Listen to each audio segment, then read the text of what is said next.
Real Virginia is proudly produced by the Virginia Farm Bureau Federation. Since 1926, Farm Bureau has been working to preserve Virginia farms and our rural heritage. Visit our website at vafb.com. Hello everyone, and welcome to Real Virginia, a show about Virginia agriculture and the people who produce the wonderful local products we enjoy. Brought to you by the Virginia Farm Bureau. Virginia farmers are still working to feed everyone during the coronavirus pandemic. It's strawberry season in the Old Dominion, and we have a sweet treat for you.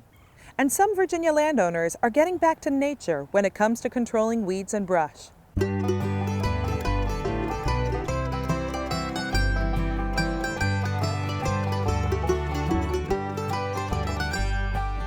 Home will always be Virginia, between the Blue Ridge and Chesapeake Bay, Atlantic to Appalachia, home in my heart always.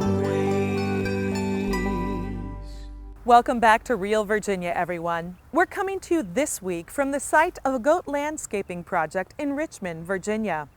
As the nation stays home to slow the spread of the coronavirus, Burke Moeller reports that Virginia farmers are still hard at work raising food and fiber.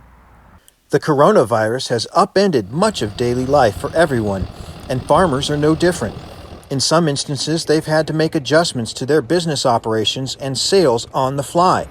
But those changes are nothing new for many producers. Farmers are not a 9-to-5 type person. We're a 5 to 9 type group, and then a little bit of extra on top of that if we care to work some more. Carrie Sponagel and her husband Michael farm in Highland County. She was in Denmark in early March as part of an agricultural tour for an industry leadership program. Like many Americans, she was forced to race home when the coronavirus outbreak led the U.S. and other countries to begin limiting travel. It was a little bit of a scare.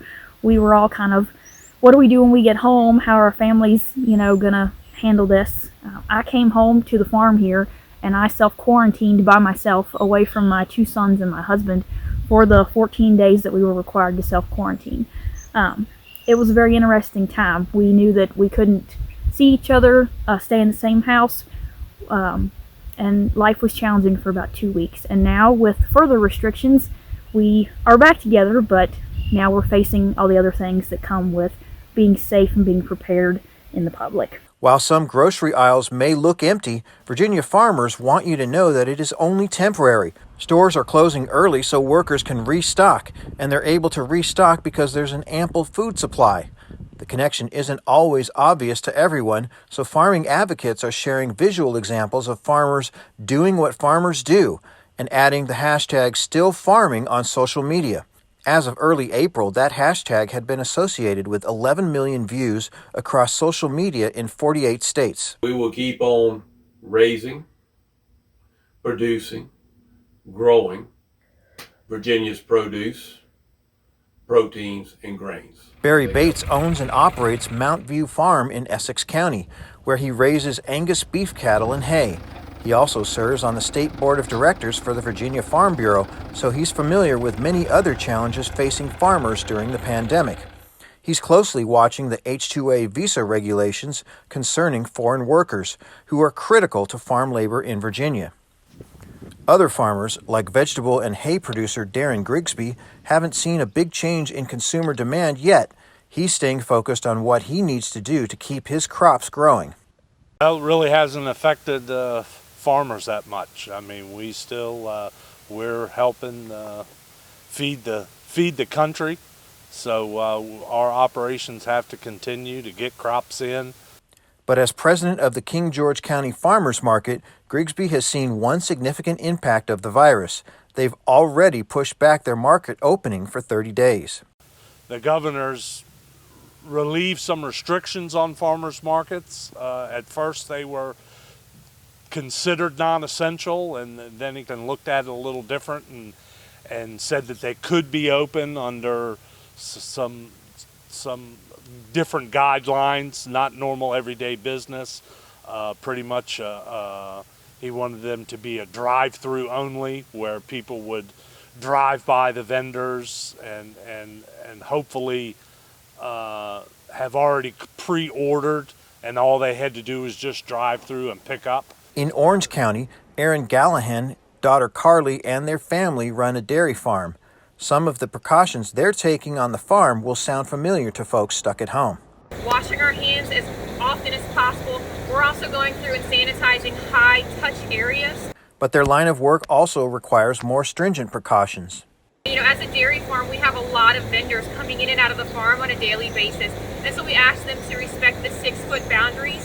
And we also ask that if we could possibly do business over the phone, then we conduct business that way instead.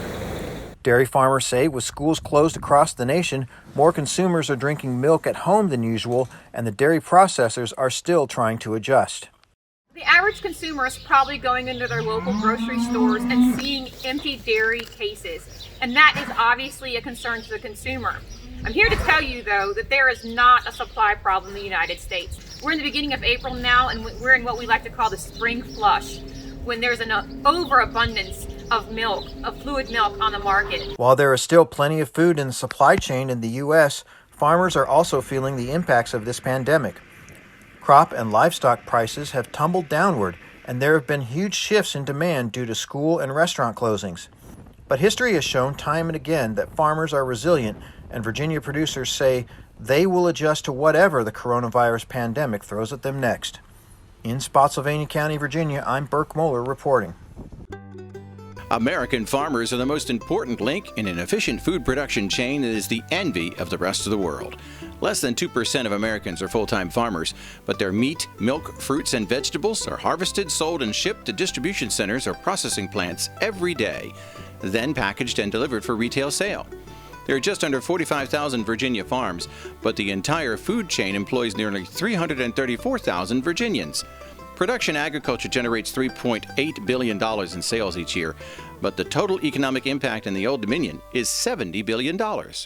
I'm Mark Viette. Coming up on In the Garden, we're going to talk about the group of plants that we get the most questions about. Hydrangea. Stay with us. Farm Bureau is the insurance provider of choice for farmers. But did you know all Virginians can benefit? In fact, most of our members are not farmers. As a member, you are supporting worthy causes like local Virginia food banks and the Agriculture in the Classroom program. Your $40 membership will easily pay for itself with our many savings options. Farm Bureau is made for Virginians. Get the membership advantage by going to vafb.com or contact your local Farm Bureau. Hydrangeas are a classic southern garden shrub. Mark Viette shares some tips on how to make them look their best in the garden.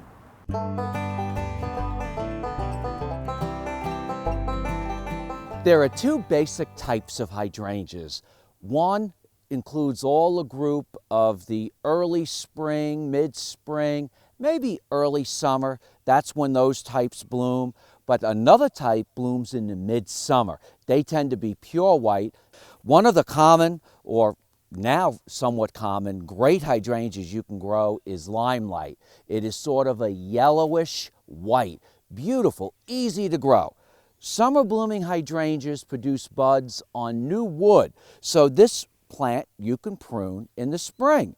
So spring blooming hydrangeas produce buds last July or last August. So it's very different how you prune those, but this one's easy. So you just come in, you can let this plant grow if you'd like to 10 to 12 feet tall, or you can come in and prune it at 36 inches tall. One thing I'm going to notice, or let you notice, is look at all the blooms that are left over from last year. It really shows this plant bloomed very well. And we pruned a lot of these to use in our holiday decorations.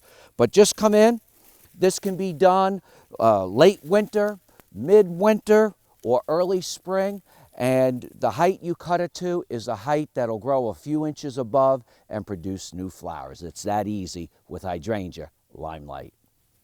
One of my top 5 favorite shrubs for the garden is a hydrangea. It is the summer blooming pure white hydrangea that produces these giant heads that you see here. The name of this type is Hydrangea Annabelle. It's foolproof. It does like full sun. We started out planting about 5 plants maybe 30 or 40 years ago, and as you see here, it's completely filled in. This blooms in July, even a little bit into August. It opens up with olive green buds and turns pure white. The ideal time to prune this plant is going to be late winter or early spring.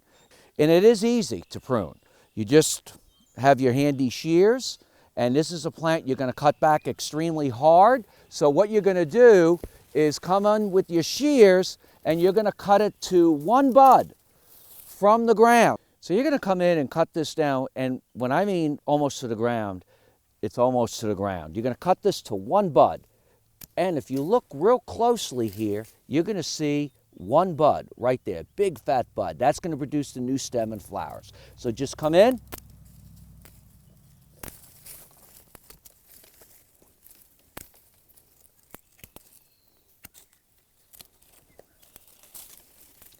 And when you're done, it's going to look like this with all these big, fat, giant buds ready to break into new growth. It'll produce new growth about as long as you see here from now until July, and then it'll begin blooming. Again, remember, purple thumb plant, super hardy, and the variety of this hydrangea is Annabelle. I'm Mark Viette. Join me next time in the garden. For more garden tips, go to inthegardenradio.com. Hi, I'm Chef Tammy Brawley. Coming up, we're going to be working with some delicious, beautiful strawberries grown right here in Virginia from the spring, and we're going to make a delicious strawberry gazpacho. Stay tuned. And now, a sneak peek into a day in the life of a Virginia dairy cow. They get their day started. They have some lunch. Get some exercise. Spend time with their friends, and then end their day with dairy sweet dreams. Real dairy, real life, real delicious. Fresh Virginia strawberries are here at last. Chef Tammy Brawley has a recipe for strawberry gazpacho that will tickle your taste buds in the heart of the home.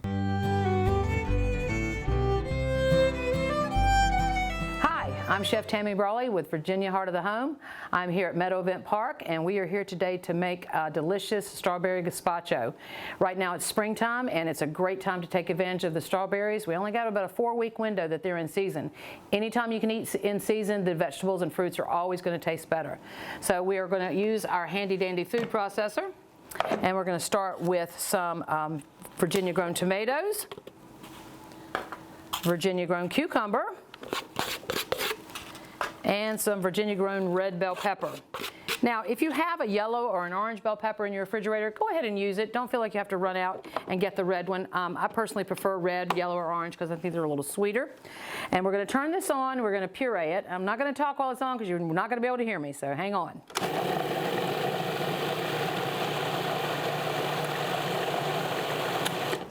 We're going to turn it off just the one time, and we're going to scrape down the sides. Going to pulse it one more time. All right. Now we're going to remove that mixture to our bowl, large bowl. Now I've got a little trick to show you. I love showing people this. I don't know how many times you've dumped over your food processor and the blade comes falling out. But if you actually put your finger up underneath in that little hole, you can hold that blade still and your ingredients come right out and that blade does not follow. It's a nice little trick. Scrape out most of the ingredients into your bowl and then replace the food processor. And now we're going to process those beautiful spring strawberries.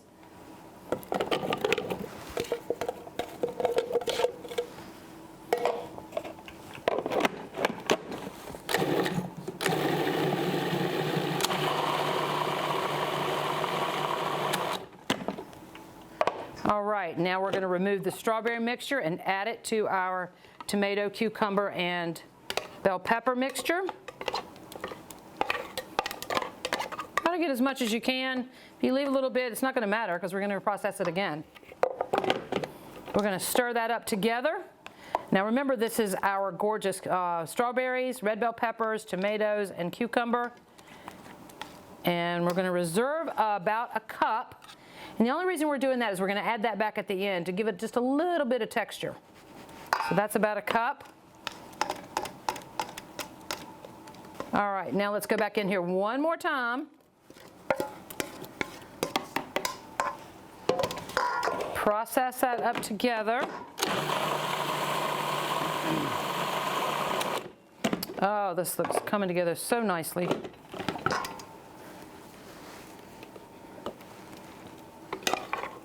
All right. Now we're going to add back in that texture that we had saved, the reserved cup. And to this, we're actually going to add a couple of key ingredients. We're going to add about a half a teaspoon of fresh chopped garlic. And we're going to add about a half a teaspoon of thyme. My thing about thyme is I don't like to take the time to chop it. Get that? Take the time. Anyway, so I've got about a half a teaspoon here, and we're going to add that to it. Nice little fragrant herb. If you don't have thyme, certainly chopped rosemary would be fine. I would think chopped basil would go quite well in this as well. So now we're going to add about 3 tablespoons of olive oil.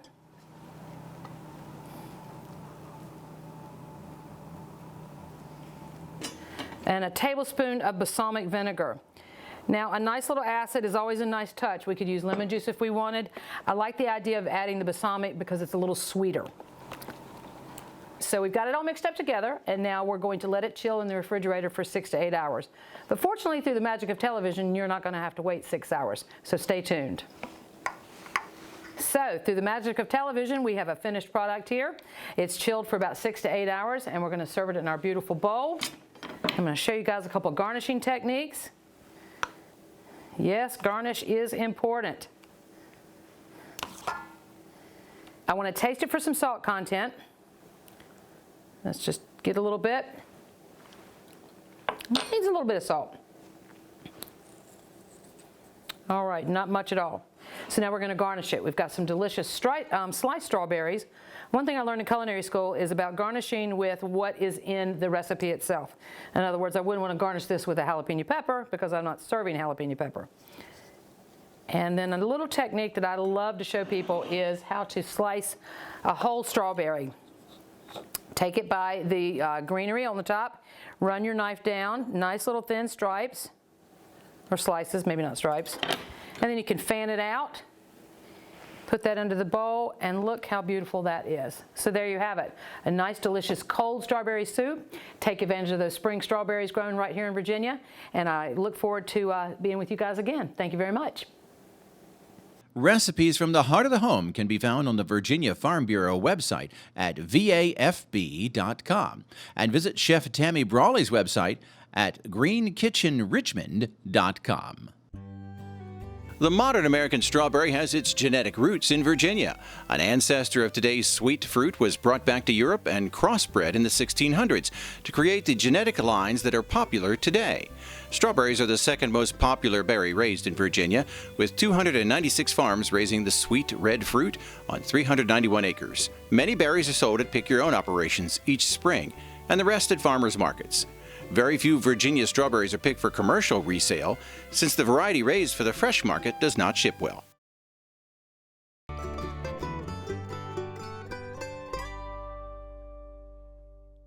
Many Virginians are spending all their time at home this spring and thinking about cleaning up overgrown yards and landscapes. Ricky Gibson reports sometimes the best answer is to hire a local goat farmer. Clearing out brambles, kudzu, poison ivy, and all kinds of overgrown and unwanted brush can often require chemical control or heavy machinery. Or you could rent some goats. So we're a landscape company. My mission is to provide an alternative to urban, suburban, and even rural landowners, an alternative to using something that comes in a bottle to solve a landscape issue. Lots of livestock have been used to solve overgrown, weedy spaces for years. Christy Orcutt is the owner and sole employee of RVA Goats and Honey. She has worked her way up to 60 goats that are rented out to homeowners, golf courses, universities, and other property owners seeking a low-tech solution to their landscape problems. They have a very simple advertising campaign. Our family was taking a walk down the street and we noticed that a house at the end of the street had a pen with a lot of goats and sheep in it. And there was a sign that basically said, "Don't feed the goats because they're working." Emma Fulmer says her family has cleared unwanted plants and brush on their own in the past and wanted to avoid scratches and wasp stings this time around. Orcutt's goats seem like a good solution. It turns out a lot of planning goes into a landscaping solution like this. She was very thorough, very knowledgeable about it. She looked all the way around the property, said, this is what the goats will eat, this is what they will not eat. Careful to stay away from anything that would harm them. She told us what they can do, what they can't do, gave us a figure for the whole project, and then she does pretty much all the work from there. You can't just show up with some goats and turn them loose. The project area has to be controlled with heavy-duty electric fencing, and sometimes brush has to be cleared a foot on either side by hand to prevent the fence from grounding out. You can sometimes use the homeowner's existing fencing, like this privacy fence here is perfect, but most homeowners' fences are dilapidated, so you can't trust them to keep your goats in. And so anyway, you've got to have your own electric fences and energizers and ground rods and extension cords and all that stuff. You've got to have a trailer and a way to transport your animals. You got to have a training system so your animals actually get on the trailer, because you don't want to drag every single animal onto the trailer. It's exhausting. So all winter long we work on cues, so the animals just follow me all over the farm. All I do is clap my hands and they follow me. But once the animals are settled onto a property, Orchid stands back and lets them do their thing. One advantage to using goats and sheep is they do a more thorough job than other control methods. Goats and sheep are nibblers. It's sort of like being at a buffet. They want to eat a little bit of everything, and so they'll move around the whole work site. And they'll eat for about an hour, and then they're rumen. Their first chamber of their stomach is full, and they'll all lay down and they'll regurgitate and chew their cud. And that's when the homeowner or the park manager will call me and say, they're all laying down on the job. And I have to reassure them that mine are union members, and so that they get breaks certain times of the day. But that's my joke to say, basically, they need to sit and digest and work that through their system. In addition to being low-tech, goat landscaping is also entertaining for the customers and their neighbors. It's really fun to watch them because they'll leap up to the trees to get the magnolia leaves. So all of a sudden it'll just go whoop, right up on its hind legs. Orchid says she backed into the landscaping business. She has a small farm in Powhatan County and bought a goat to help keep her own weeds down. One success led to another, which led to more goats, more equipment, and more work. Now it's a full-time job for her. She raises hair sheep, a breed that can be sold for meat and doesn't need to be sheared every year. Business is booming thanks to the COVID-19 situation this spring. It's one more reason she enjoys being a small farmer. Most days I recognize that I'm doing something I absolutely love, and I pretty much pick my own schedule, although I do work 7 days a week and probably 15 hours a day. But it's work, leisure combined, and I am living the life that most people would want to live. There are plenty of goat landscaping businesses in the Old Dominion, especially near urban areas from Northern Virginia to Richmond to Hampton Roads. Search the internet for goat rental or goat grazing firms and you're bound to find one that will suit your needs. In Richmond, Virginia, I'm Ricky Gibson reporting. We're so glad you could join us this week to celebrate all the bounty Virginia has to offer. From the kitchen to your home and garden to our beautiful wide open spaces, we are proud to say that this is Real Virginia. For everyone from the Virginia Farm Bureau, thanks for watching. Make it a great week.